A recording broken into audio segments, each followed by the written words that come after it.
Good morning students. आज हम नए लेसन की ओर बढ़ते हैं। आज पढ़ेंगे अध्याय 15 के बारे में। लेसन 15 स्टार्ट करते हैं, जिसका नाम है खाद्य पदार्थों या संसाधनों में सुधार। खाद्य संसाधनों में सुधार, इसे इंग्लिश में बोलेंगे इम्प्रूवमेंट इन फूड रिसोर्सेज। खाद्य जो संसाधन है, किस प्रकार से हम फसलों की पैदावार को बढ़ा सकते हैं, किस प्रकार से हम जो ऐसे किस्में पैदा कर सकते हैं जिसमें सभी पोषक तत्व जो आवश्यक है वो उसमें उपस्थित हो। अच्छी किस्म जो गुणवत्ता वाली किस्में हैं उनको कैसे निर्मित किया जा सकता है, इसके बारे में इस लेसन में हम अध्ययन करेंगे। सबसे पहले हम बात करें तो हम सभी जानते हैं कि सभी जीवधारियों को भोजन की आवश्यकता होती है। सभी जीवधारियों को भोजन की आवश्यकता होती है। सभी जीवधारी भोजन करते हैं, चाहे वो प्लांट्स हो चाहे वो जंतु हो। और भोजन से सभी जीवधारियों को क्या क्या प्राप्त होता है, तो आप बताएंगे। भोजन से हमें प्रोटीन मिलता है, कार्बोहाइड्रेट प्राप्त होता है, इसके अलावा वसा है, विटामिन है, खनिज लवण है, इत्यादि चीज़ें हमें प्राप्त होती है।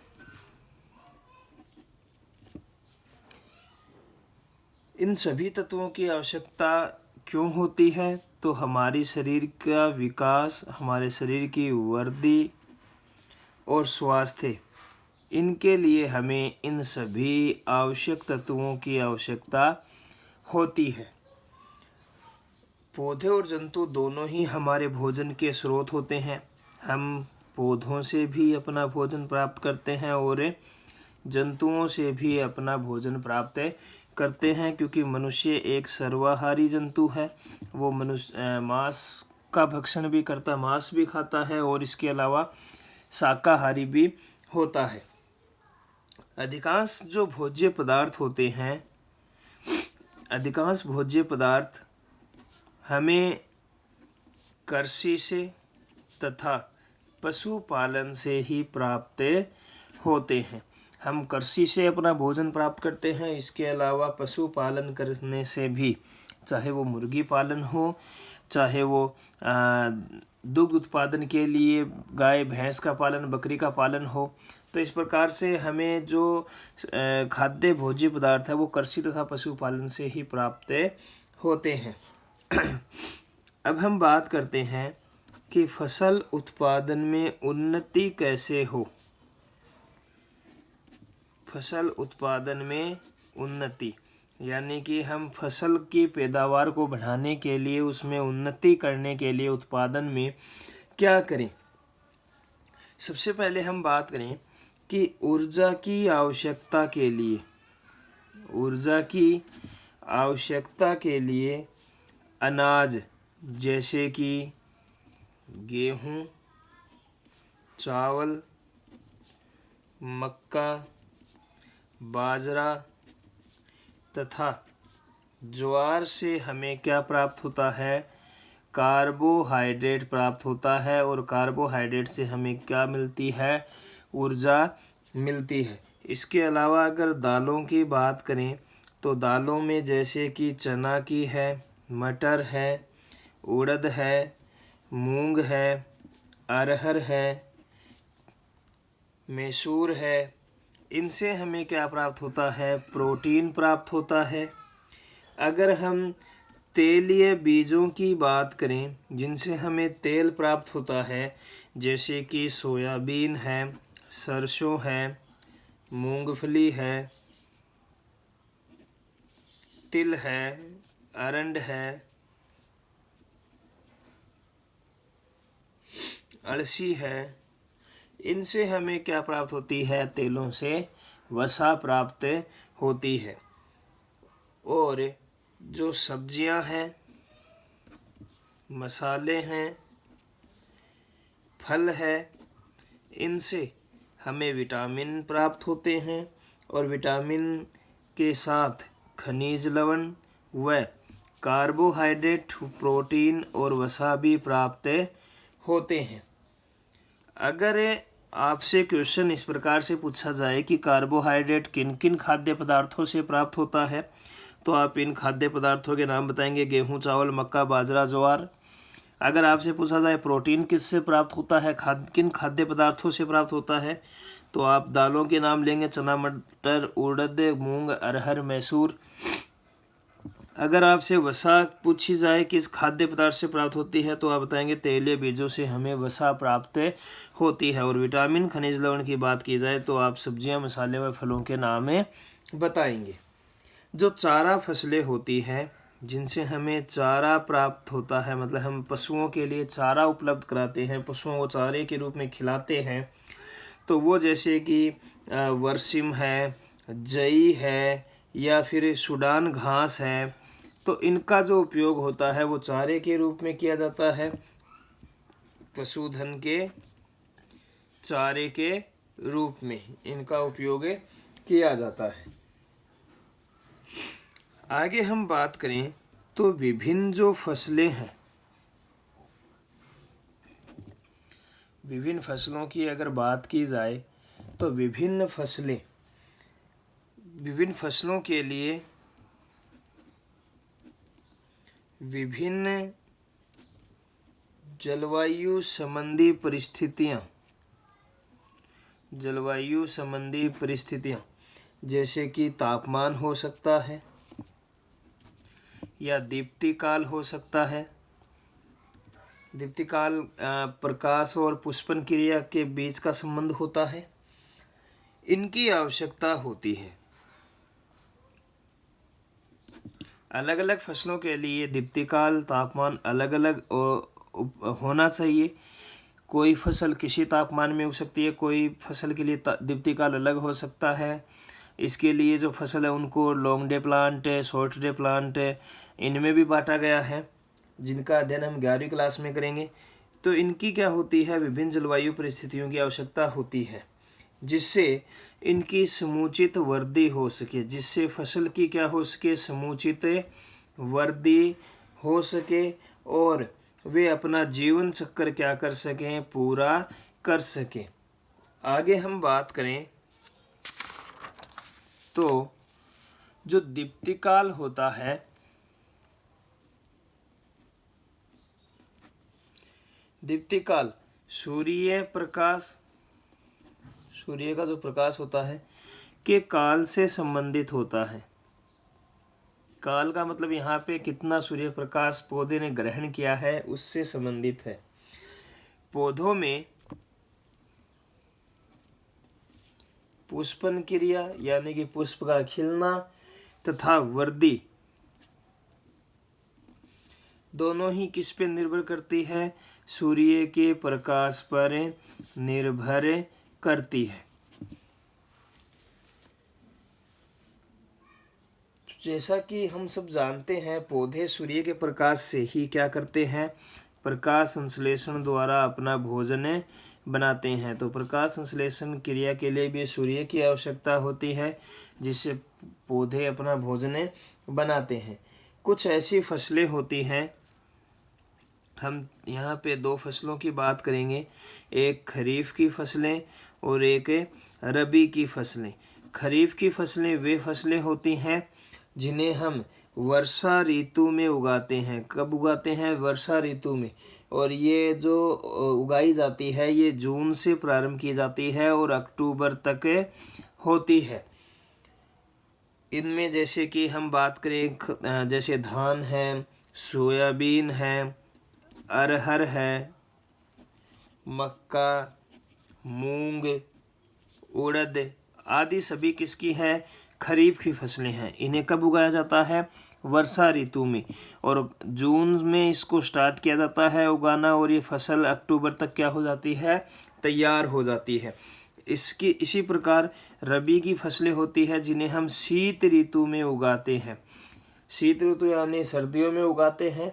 और ये जो फसलें हैं ये नवंबर में स्टार्ट की जाती है बोनी, नवंबर में, और ये अप्रैल मास तक तैयार होती है। इनके अंदर जैसे कि हम गेहूं है, चना है, मटर है, सरसों को उगाते हैं, अड़सी, ये सभी किसकी फसलें हैं, रबी की फसलें हैं। तो आपको ये दोनों बातें इंपॉर्टेंट है, दोनों ही याद रखनी है। खरीफ की फसलें क्या होती है और रबी की फसलें क्या होती है। आगे हम बात करें तो भारत में सन 1952 से 2010 तक जो कृषि भूमि है, यानी कृषि के लिए जो भूमि है, उसमें 25% की वृद्धि हुई है। यानी कि कृषि भूमि में विस्तार हुआ है। कृषि करने के लिए जो भूमि है उसमें 25% क्या हुई है, वृद्धि हुई है। इसी के साथ ही जो अन्न की पैदावार है, अनाज की जो पैदावार है, अनाज की पैदावार में भी अनाज जो उत्पन्न किया जाता है वो भी 4 गुना बढ़ गया है। यानी 4 गुना अधिक जो अन्न है वो उस अन्न की पैदावार होती है। यदि हम कृषि में शामिल प्रणालियों के विषय में सोचें कि कौन कौन सी प्रणालियां हैं जो कृषि के अंदर शामिल है, तो हम इसे 3 चरणों में विभक्त कर सकते हैं। पहला चरण आता है बीज का चुनना। बीज का चुनने का मतलब है कि हमें कौन सी फसल उगानी है, उसके बीज उस ऋतु के अनुसार हमें चुनने हैं। अगर हमें शीत ऋतु में फसल उगानी है नवंबर से अप्रैल तक, तो हम रबी की फसलों का चयन करेंगे और गेहूं, चना, मटर, सरसों इन्हीं के बीजों को क्या करेंगे, चुनेंगे, इनके बीजों को उगाएंगे। अगर हमें वर्षा ऋतु में कोई पौधे उगाने हैं या फसलें उगानी हैं, फसल बोनी है, तो हमें खरीफ की फसलें धान, सोयाबीन, अरहर, मक्का, मूंग, उड़द इनके बीजों का उपयोग करेंगे, इनके बीजों को चुनेंगे। उसके बाद में जैसे ही हम बीज बो देंगे तो हमें फसल की उचित देखभाल भी करनी होगी। ऐसा नहीं कि फसल खराब हो जाए और हमारा ध्यान ही ना रहे। अधिक वर्षा से फसल खराब हो सकती है, कम वर्षा से फसल खराब हो सकती है, या अन्य किसी कारण से भी फसल जो है वो खराब हो सकती है। नेक्स्ट अगर हम बात करें तो जो खेतों में उगी हुई फसल है, खेतों में उगी हुई फसल है, उसकी हमें क्या करनी है, सुरक्षा करनी है। और जो कटी हुई फसल है, उस कटी हुई फसल को हमें हानि से बचाना है, उसे हमें क्या करना है, हानि से बचाना है। तब जाके हमारी जो पैदावार है फसलों की वो अधिक होगी। तो ये हमने बात की फसल के उत्पादन के बारे में। आगे हम बात करते हैं कि जो फसल उत्पादन है, फसल उत्पादन, इस फसल उत्पादन में सुधार संबंधी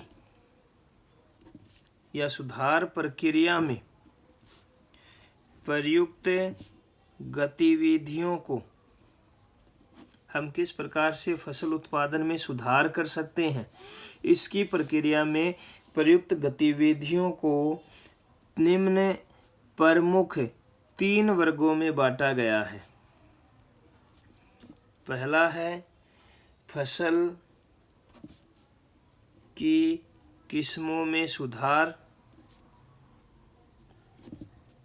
इसके बाद में हम बात करेंगे फसल उत्पादन प्रबंधन के बारे में,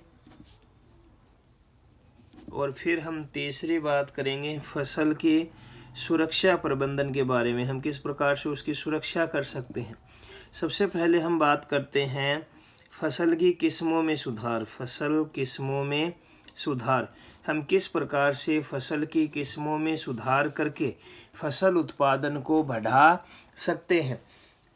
हम बात करें इसके अंदर तो फसल उत्पादन अच्छा हो, यानी फसलों का उत्पादन अच्छा हो, तो यह तभी संभव है जब हम फसल की किस्मों का चयन अच्छे तरीके से करें। जो फसल का उत्पादन होता है वो फसल की किस्म पर निर्भर करता है। किस्म अगर अच्छी होगी तो पैदावार भी अच्छी होगी, अगर किस्म खराब होगी तो उत्पादन भी कम होगा। फसल की किस्मों में कुछ गुण होने चाहिए। फसल की किस्मों के लिए विभिन्न उपयोगी गुणों, ये गुण जैसे कि रोग प्रतिरोधक क्षमता जो होनी चाहिए वो अच्छी होनी चाहिए उस किस्म की, उर्वरक के प्रति अनुरूपता होनी चाहिए, उर्वरक के प्रति अनुरूपता होनी चाहिए। इसके अलावा उत्पादन की गुणवत्ता और उच्च उत्पादन होना चाहिए। वैसी किस्मों का हम क्या करेंगे, चयन करेंगे। और चयन जो है ये प्रजनन द्वारा कर सकते हैं। हम 2 पौधों में प्रजनन क्रिया करवाकर अच्छी किस्म वाले पौधे प्राप्त कर सकते हैं। किस प्रकार से? प्रजनन को हमें संकरण बोल देते हैं पादपों में।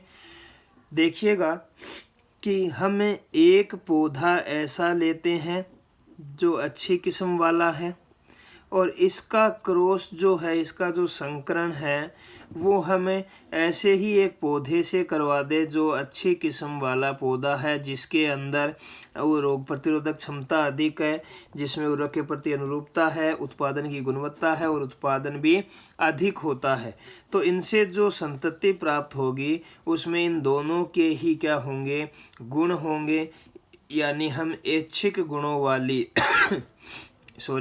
ऐच्छिक गुणों वाली जो हमें गुण चाहिए, मान लीजिए इसमें कोई एक विशेषता है, इसमें कोई एक विशेषता है, तो दोनों ही विशेषताएं इस एक पौधे में आ जाएगी। यानी हमें ऐच्छिक गुणों वाली जो किस्म है उसे क्या किया जा सकता है, प्राप्त किया जा सकता है।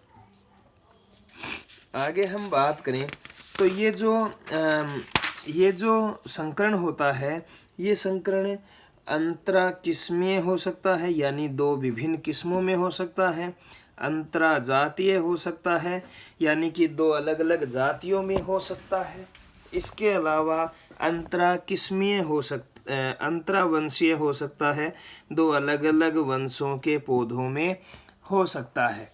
आगे हम बात करें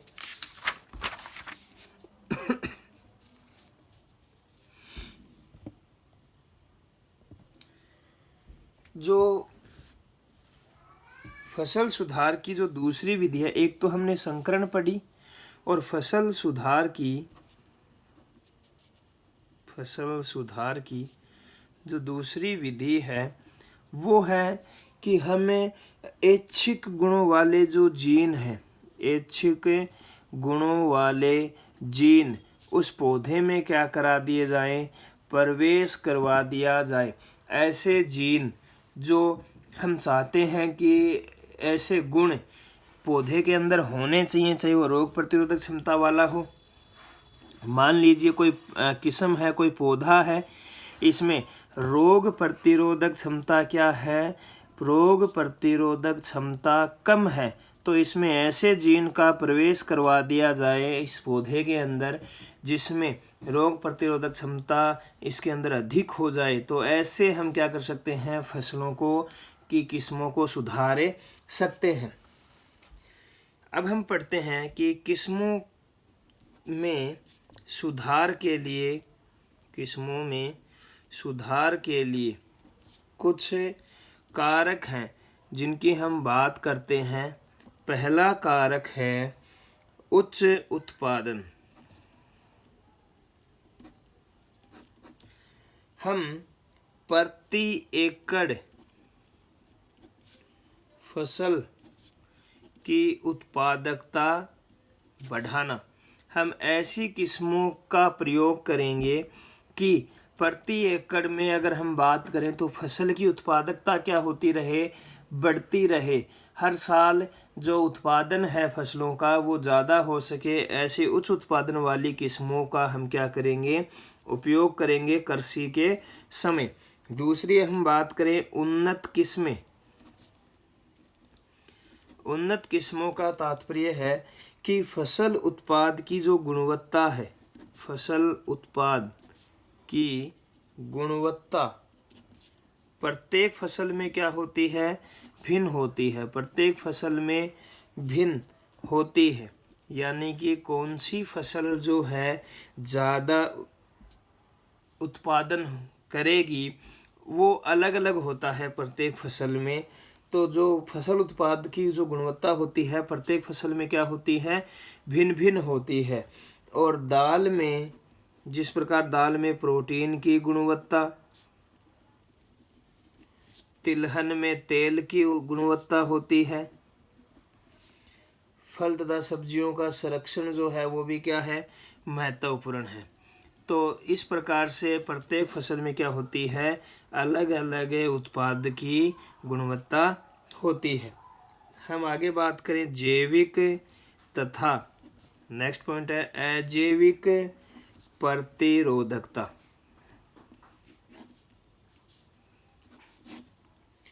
जैविक प्रतिरोधकता का मतलब हो गया कि उसमें कोई रोग न हो, किसी प्रकार के कीट से उसे हानि न हो। जैसे कि निमेटोडा जो संघ है उसके जो कीट है उससे कोई हानि न हो। इसी प्रकार अजैविक प्रतिरोधकता की बात करें तो सूखा अगर पड़ जाए तो उस फसल को कोई नुकसान नहीं होना चाहिए। क्षारता, यदि मिट्टी क्षारकीय हो, मिट्टी जो होती है वो क्षार हो उसमें, तो भी उस फसल पे कोई प्रभाव नहीं पड़ना चाहिए। जलाक्रांति, अगर वहाँ पे जल जो है वो उसका अभाव हो जाए या मिट्टी से उस जल का कटाव होना प्रारंभ हो जाए तो उससे भी उसका कोई प्रभाव न पड़े फसल पर। गर्मी हो, ठंड हो या पाला पड़े तो भी जो फसल है वो खराब नहीं हो। ऐसी फसल की किस्में, ऐसे पौधों की किस्में हमें चाहिए जो जैविक प्रतिरोधकता इनसे भी निपटने में सहायक हो, और अजैविक, अगर ये विभिन्न प्रकार की परिस्थितियां भी उसके सामने आ जाए तो वो फसल खराब नहीं हो।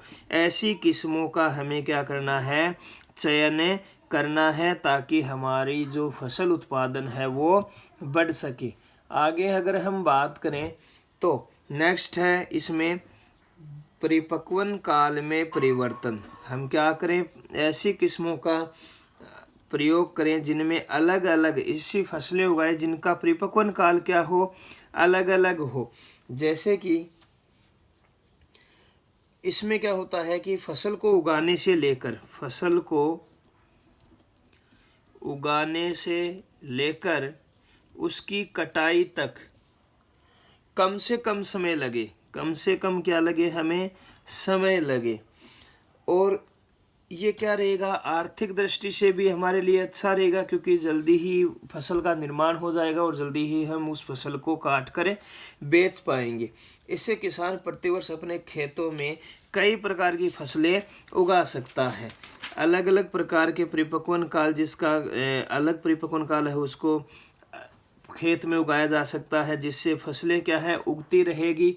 अलग अलग परिपक्वन काल होने के कारण उनको अलग अलग रूप से उसकी कटाई भी होती रहेगी। आगे नेक्स्ट पॉइंट की बात करें तो अगला पॉइंट है किस्म सुधार में व्यापक अनुकूलता। उसकी अनुकूलता क्या होनी चाहिए, व्यापक होनी चाहिए। ऐसा नहीं हो कि किसी विशेष क्षेत्र में ही वो किस्में उगे, किसी विशेष क्षेत्र के अंदर ही किस्म, जो फसल की किस्म है वो उगे, या विशेष जलवायु में ही उगे। ऐसी किस्म का विकास होना चाहिए। ऐसी किस्म हमें चयन करनी है जो किसी भी प्रकार की जलवायु के अंदर क्या हो जाए, फसल का उत्पादन अधिक हो सके। चाहे वहाँ पे पर्यावरणीय परिस्थितियाँ कुछ भी हो, वहाँ पे वो क्या हो जाए, फसलें उग जाए, अच्छे तरीके से तैयार हो जाए, और उत्पादन जो हो वो क्या हो, अच्छा रहे। ऐसी हमें व्यापक अनुकूलता वाली किस्मों का चयन करना है। छठा पॉइंट है ऐच्छिक सस्य विज्ञान गुण वाली किस्मों का चयन करना है। चारे वाली फसल है, फसलों के लिए लंबी तथा सघन शाखाएं ऐच्छिक गुण है। ऐसे सघन शाखा या लंबी शाखाओं वाली जो फसल है वो होनी चाहिए, क्योंकि वो चारे के रूप में उपयोग की जाएगी, जिससे चारा भी क्या होगा, अधिक उत्पादित होगा। ताकि इन फसलों को उगाने के लिए हमें क्या, और इन फसलों को उगाने के लिए हमें क्या है, फसलों को उगाने के लिए कम पोषकों की आवश्यकता होगी। तो ऐसी ऐच्छिक सस्य विज्ञान गुण वाली किस्मों का भी हमें चयन करना है।